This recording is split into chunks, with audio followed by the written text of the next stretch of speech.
Sige. Ayan mga sis, mag-unboxing po tayo. Papakita po natin kung paano po ang tamang unboxing video.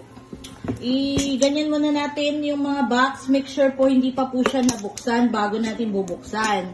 Kasi kahit may unboxing video po tayo, kung hindi po tama yung pag-unboxing, di ko rin po yan i-refund.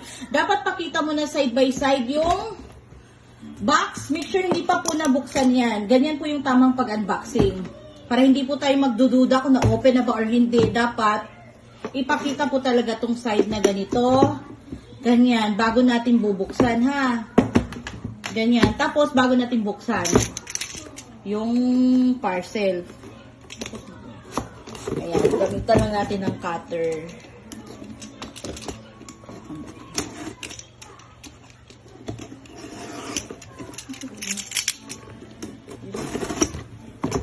Bago natin bubuksan, gamitan ng cutter. Dapat ganyan po mga sis ha, yung tamang pag-unboxing.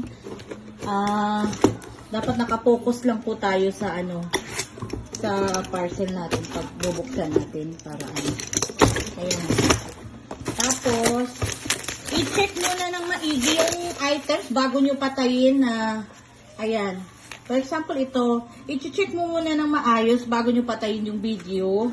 Check yung lock kung okay. Ayan. Titingnan nyo muna bago patayin. Tapos pag may concern kayo sa item, pwede nyo po sabihin mismo dito sa unboxing video nyo.